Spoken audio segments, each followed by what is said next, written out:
This is 5 in 10 from Skywatch TV, 5 things you need to know for Tuesday, May 7th, 2024. I'm Derek Gilbert coming to you from Jerusalem.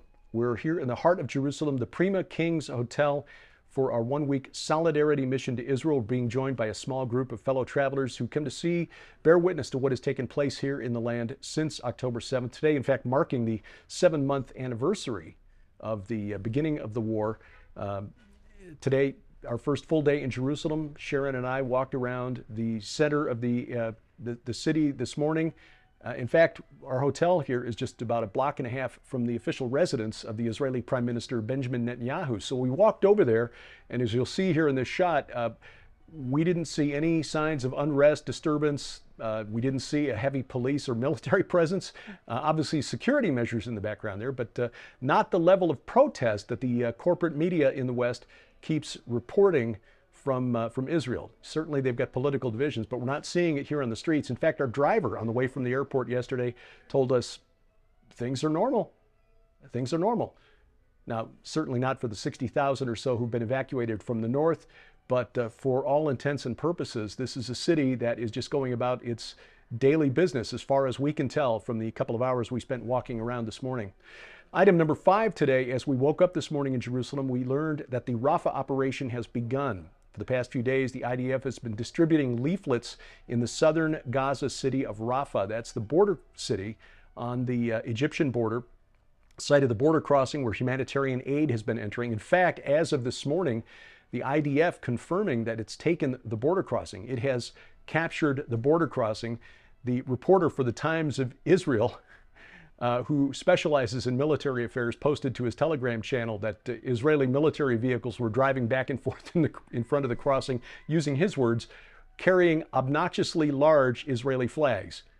Now, he is pro-Israel, but he was right. The video that he shot and shared on his Telegram channel did show just immensely huge flags being displayed from an armored personnel carrier. But so the IDF has captured the border crossing because of intelligence that it received that Hamas was using that crossing to plan and carry out terrorist attacks. In fact, there was a rocket launch on Sunday at the border crossing in northern Gaza, the Kerem Shalom crossing, which means the Vineyard of Peace crossing. 10 soldiers were injured, 4 have died in that attack. And so this is still a situation that is requiring the energetic response of the IDF. Also on Sunday, a Hamas command and control center located inside the offices of UNRWA, that's the United Nations Relief Works Agency, the agency tasked with distributing aid in the Gaza Strip, a Hamas command and control center inside the UNRWA offices, taken out by an IDF airstrike. Item number 4 today, Hamas.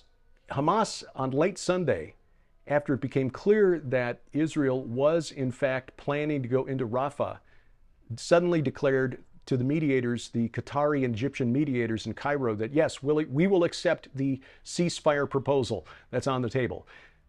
The thing is, the deal that they say they accepted is not the same deal that was offered by Israel, the deal that Secretary of State Tony Blinken said was very generous.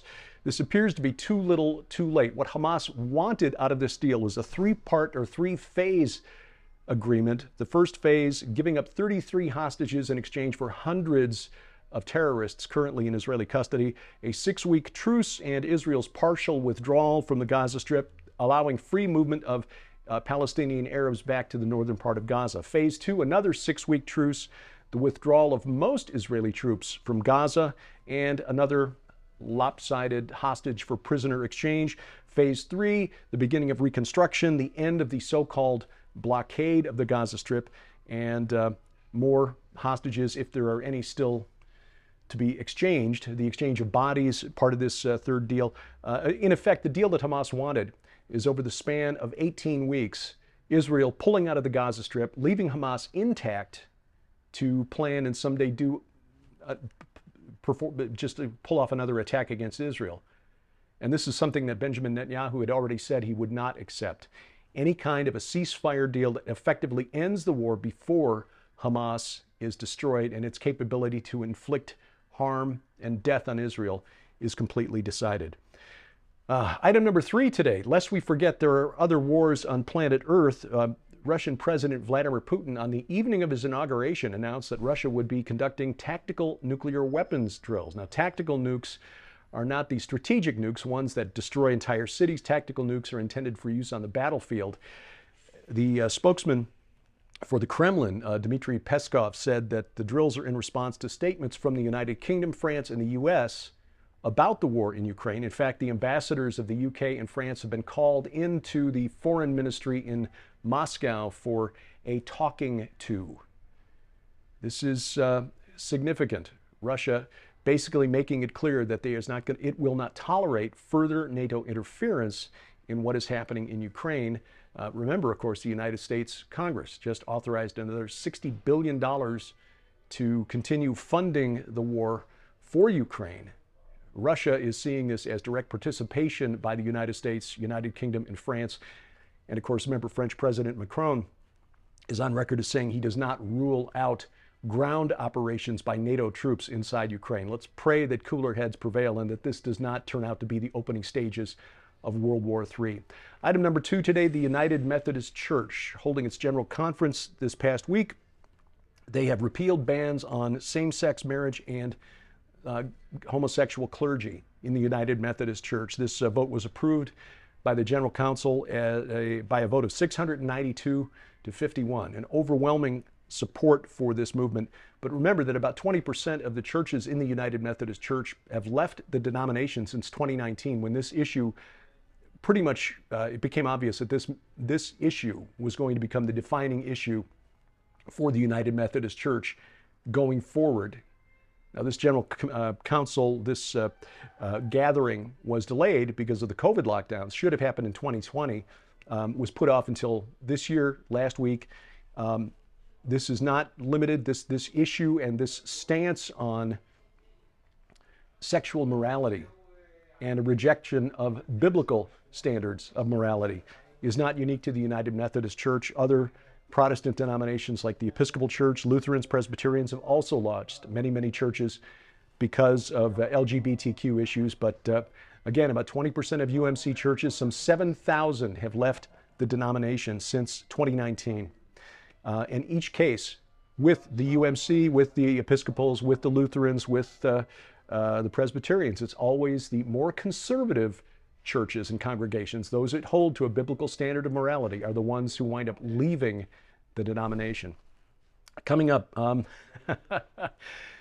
wouldn't guess this, but all those pro-Hamas demonstrations across the country, there are political pundits on cable media who think it's Trump's fault. That's next on 5 and 10.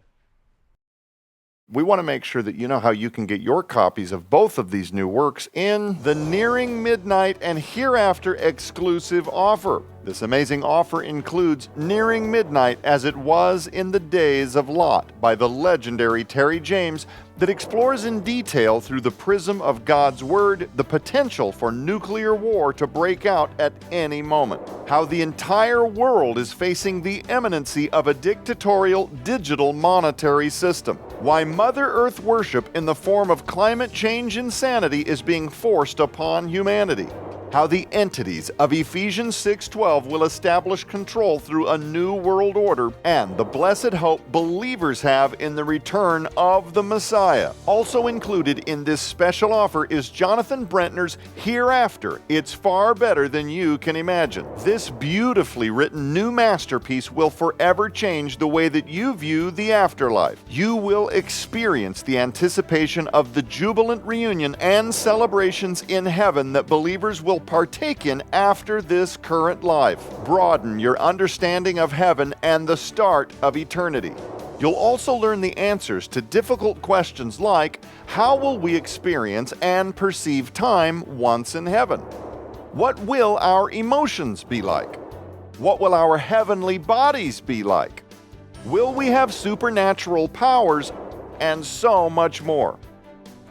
But we're just getting started. Also included is Jonathan Brentner's best-selling book, Triumph of the Redeemed. In this fascinating work, Jonathan helps you grasp onto the eternal perspective during life's perilous circumstances, the new earth, and so much more.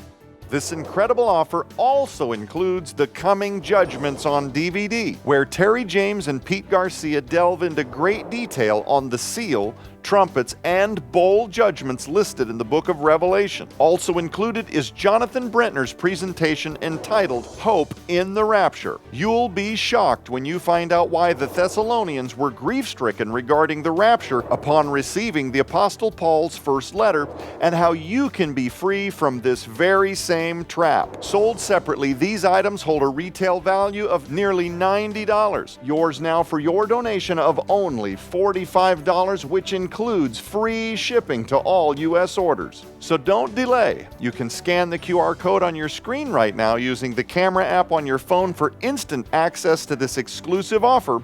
You can also visit us at skywatchtvstore.com or call 1-844-750-4985 and ask for the Nearing Midnight and Hereafter exclusive offer right now.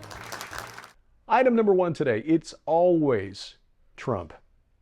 Columbia University in New York, which has been one of the most active college campuses in terms of the pro-Hamas demonstrations over the past couple of weeks, has joined the University of Southern California in canceling graduation exercises this year because they can't guarantee the security of students and their parents. Sad, because this year's senior class, many of them graduated high school in 2020 and also lost out on their graduations then because of the pandemic lockdowns. What was interesting, though, was this take from Mika Brzezinski of MSNBC. She's the co-host of Morning Joe on MSNBC. This past Tuesday, she said this, a very interesting take on the demonstrations at Columbia. She said that the Columbia students who broke into a building and occupied a building on campus last week looked, and I'm quoting now, looked exactly like January 6th. So students have quite a model in MAGA Republicans, I guess, end quote. The implication being that if they hadn't seen the MAGA Republicans do it at the U.S. Capitol back in 2021, they might not have done this at Columbia last week. Trump derangement syndrome. Is there anything they can't blame on the former president? This week on Skywatch TV, what will it be like in heaven? Jonathan Brentner and Terry James, End Times prophecy experts, join Joe Ardis Horn and the Skywatch investigative team. Jonathan's new book, Hereafter, going into the Bible to look at examples and for evidence of what we can expect in the hereafter. Jonathan and Terry talking about their new books, Hereafter and Nearing Midnight, and lots of ways to watch the program. You can, of course, watch the video right now at the website, skywatchtv.com. All of our video content is always there. You can watch it over the air. Our partner networks broadcast schedule is posted at skywatchtv.com/channels. You can watch it right now, the Skywatch TV channel on Roku or Apple TV, or Rumble, rumble.com/skywatchtv. But better yet, get our free mobile app that bypasses the gatekeepers of big tech, brings all of our content right into your smartphone or tablet, whether it's iOS, Android, or Amazon Kindle Fire. And we have links to the app stores for the free app posted at skywatchtv.com/app. Thank you for watching as we keep watch. From Jerusalem, I'm Derek Gilbert. This is 5 in 10 from Skywatch TV.